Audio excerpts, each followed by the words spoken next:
اکسیون 11 دسامبر روبروی پارلمان اروپا. بچه ها در حال آماده سازی پودیوم هستند. این اکسیون به فراخوان نیروهای جمهوری خواه ایجاد شده. شخصیت های مختلف گرد هم اومدن که این اکسیون در حمایت از خیزش مردم ایران اجرا کنند و از اتحادیه اروپا بخوان که در این اکسیون کنار ملت ایران باشند. کم کم اکسیون یواش یواش داره شکل میگیره. مردم دارن میان به اکسیون که به این جمع بپیوندند. نیروهای برگزار کننده در حال آماده سازی پودیوم هستند. من اینو متوجه میشم نه به جمهوری اسلامی، ولی نوور به چه معناست؟ برای اینکه جنگ نمیخوایم، یعنی اینکه برای جنگ بود، حالا استفاده قبلی برای جنگ بود. شرکت کنندگان خب الان چیز نمیشه، الان برای الان نمیشه که استوک داشتیم، فقط چون دفتر نام جمهوری اسلامی از این جنگ استفاده می‌کنیم. اساس ما اینه، اساس ما نه به رپوبلیک européen à Bruxelles, capitale de l'Europe. Pourquoi sommes-nous réunis ici aujourd'hui? Vous le savez, la République islamique a répondu par une violence extrême aux manifestations les plus importantes de ces 40 dernières années dans le pays. On sait à présent que des centaines de manifestants pacifiques ont été tués. Plus de 10 000 personnes ont été arrêtées et des milliers d'autres blessés. Nous sommes là aujourd'hui pour dénoncer ces crimes et pour exprimer notre solidarité. Aussi pour le lui dire tous ensemble devant les médias. Merci. اولا دوست داشتم که از همه شما دوستانی که از کشورهای مختلف، از فرانسه، آلمان، شهرهای مختلف آلمان، هلند، انگلیس، حتی کانادا تشریف آوردین اینجا که به این فراخوانی که جمعی از ایرانیان با نام هماهنگی ایرانیان اروپا برای پشتیبانی از قیام مردم ایران تظاهراتی رو جلوی پارلمان اروپا سازماندهی کرده تا بلکه برای حمایت از مبارزات مردم ایران اینجا گرد اومدیم که صدای معترضین رو به پارلمان اروپا، به تمام ارگان‌هایی که وابسته هستش به اتحادیه اروپا برسونیم. ایرانیایی که اینجا امروز جمع شدن درسته که تو ایران نیستن، ولی ما اینجا هستیم و میگیم که ما پشتیبان شما هستیم، از خواستهای شما دفاع میکنیم. خواستهای شما همیشه تو دست فعالیت‌های ما هستش. امروز ما جمع شدیم اینجا تا نقض حقوق بشر رو تو ایران، سرکوب وحشتناک کسانی که به صورت صلح‌آمیز و بدون خشونت تظاهرات کردند و جمع شدند و خواسته‌های به حقی اعلام کردند، ولی در برابرش جمهوری اسلامی به سرکوب خشن متوسل شد. جمعی که ما اینجا گرد اومدیم و تمام سازمانده‌های این برنامه سیاستشون در واقع دفاع از دموکراسی، آزادی، حقوق بشر، یک حکومت سکولار و این جمع و سازمانده‌ها همشون برای گذر از این سیستم مذهبی دیکتاتوری به یک سیستم دموکراتیک هستش. به خاطر همین ما از طرف کسایی که تو بلژیک هستیم، جمهورخواهانی که تو بلژیک میزبان این برنامه هستند، با این گروهی که مطرح کردم خوشحال هستیم که به شما در میان ما هستید. به امروز فقط تنها چیزی که میتونم تو حرف آخرم اضافه کنم، خوش آمد به شما بگم. امروز بخشی از ما یه هیئت میره تو پارلمان اروپا و یک سری گفتگوها رو با بخشی از مسئولین پارلمان اروپا خواهند داشت. درود بر شما و امیدوارم که برنامه خوبی رو با همدیگه داشته و همه متحد دست در دست هم با همدیگه بر علیه برای سرنگونی جمهوری اسلامی متحدانه عمل میکنیم. درود بر شما. مرسی.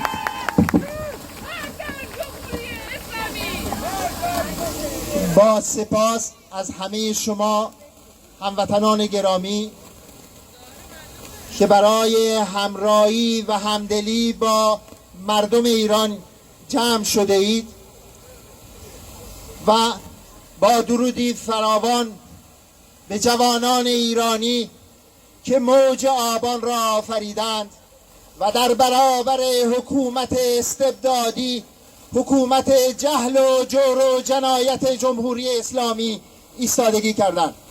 دوستان عزیز، از همه تقاضا میکنم 1 دقیقه به یاد همه جانباختگان ایران دست بزنیم.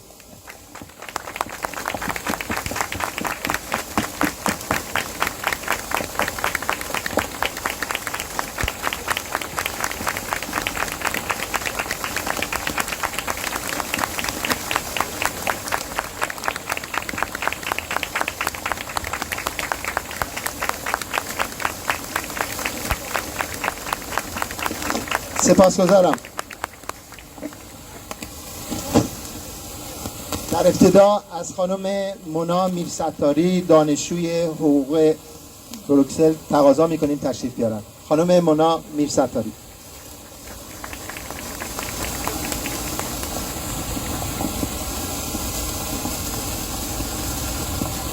Hallo. Dag iedereen. Allereerst wil ik jullie bedanken voor jullie talrijke aanwezigheid vandaag. Welkom. Mijn naam is Mona Mirsatari en ik ben een rechtenstudente aan de Vrije Universiteit van Brussel. Ik ben momenteel in mijn laatste jaar in de specialisatie van internationaal en Europees recht. En daarom is het ook meer dan normaal dat ik al heel vaak, heel diep en grondig de mensenrechten heb bestudeerd in de lessen. Voor een student die in België geboren en opgegroeid is het heel moeilijk om mezelf voor te stellen hoe het is dat andere landen zoals Iran zo vaak de mensenrechten schenden en is het bijna een fictie voor mij. Ik ben natuurlijk heel dankbaar dat België de mensenrechten en de fundamentele vrijheden respecteert, maar ergens is het ook een beetje een schuldgevoel. Want wat is vrijheid als ik wil en jij niet? Waarom kan ik hier in België zeggen wat ik wil en doen wat ik wil, terwijl eenzelfde student in Iran in dezelfde omstandigheden voor dezelfde daden gearresteerd wordt? Waarom wordt een vrouw die haar hoofddoek afneemt gearresteerd en veroordeeld tot levenslange gevangenisstraf? En waarom krijgt deze vrouw niet het recht om vertegenwoordigd te zijn? Waarom wordt haar advocaat Nasrin Sotoudeh gevangen genomen en veroordeeld tot een gevangenisstraf van 30 jaar? Waarom is een professor aan mijn universiteit, Dr. Jalali, veroordeeld tot de doodstraf omdat hij beschuldigd werd van spionage?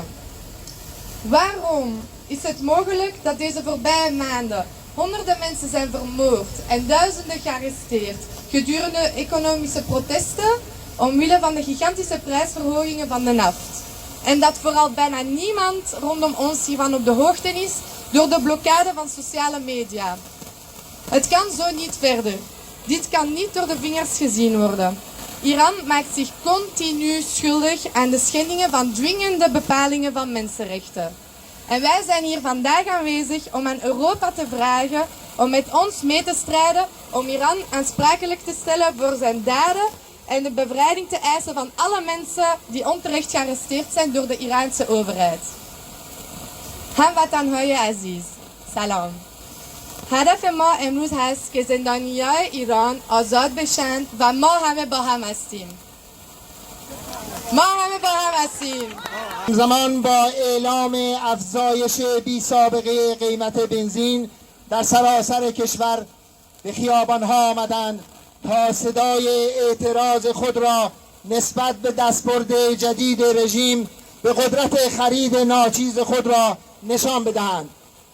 پاسخ حکومت که گویی تصمیم خود را از پیش گرفته بود، کشتار و دستگیری گسترده مردم بی‌دفاع بوده است. Nous demandons de Monsieur José Dubé ex-sénateur et journaliste, rapporteur des Nations Unies, est déjà prisonnier dans la prison d'Evin en Iran. Merci.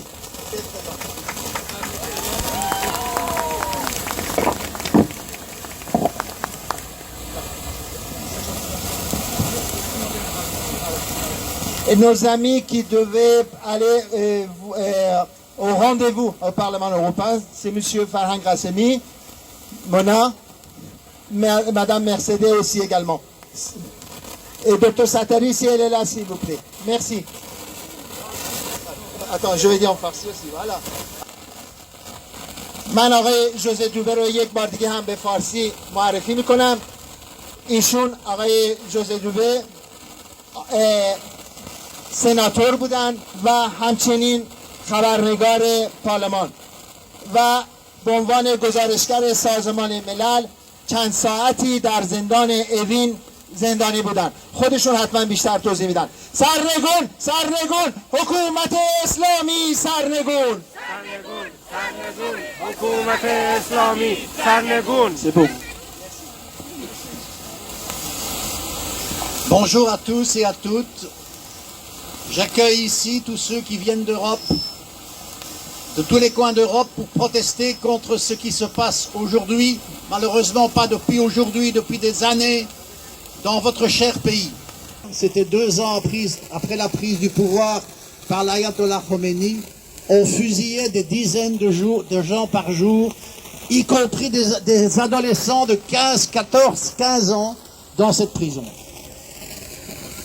Je connais bien votre pays, j'aime votre pays, je connais son histoire brillante, et ce que je souhaite du plus profond de mon cœur, c'est que enfin ce régime dictatorial disparaisse, que cette théocratie disparaisse, et qu'enfin vous puissiez vivre dans un pays libre et démocratique, ce qui est le souhait de tous entre vous, et je vous souhaite que ça arrive le plus vite possible.